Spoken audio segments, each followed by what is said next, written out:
ritorno dell'agonia, come ogni volta, come ogni sera, come ogni notte che s'avvicina, con i rumori nati nel buio, perché la notte ha tante voci, altri silenzi, altri rumori, fatti di cose che tu non vedi e forse anche che non ci sono. Provo a pensare, a non pensare, recuperare il mio passato, aspetto l'onda della marea e cerco l'alba che non arriva, che non arriva. Il tempo viaggia senza ritorno, toglie al mio conto un altro giorno. Amore grande, amore immenso, forse è più tardi di quel che penso. Voglio star sveglia, voglio parlare, voglio sentirti, voglio guardare. Le ore del sonno, quiete subita, son tutte ore tolte alla vita. Il buio è morte, porta i fantasmi, ma non ha slanci, non ha eroismi. Io voglio il sole, voglio la vita, voglio la vita, voglio la vita.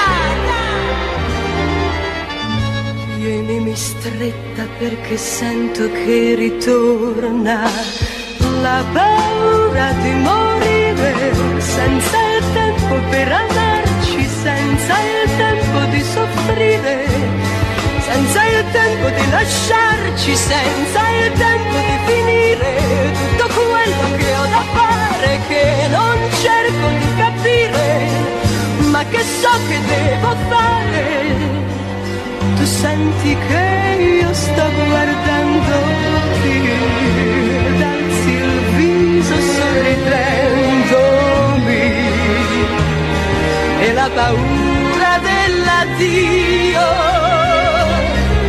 ti fa sentire così mio. E ho paura di morire, senza il tempo di adorarci, senza il tempo di finire, di riprenderci e lasciarci. E non posso immaginarti con un'altra accanto al fuoco, e non posso abbandonarti. Io ti ho amato così poco, amore mio, così indeciso, così dolce ed indifeso, che faresti solo.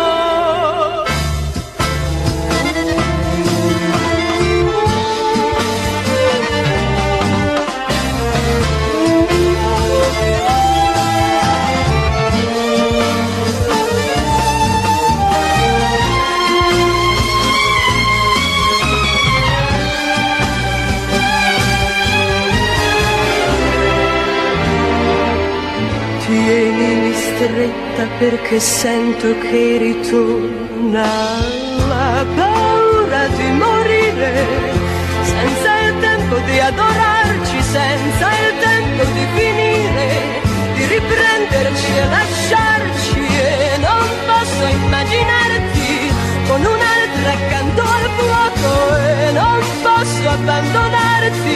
Io ti ho amato così poco, amore mio, così deciso, così dolce ed indifeso, che faresti solo.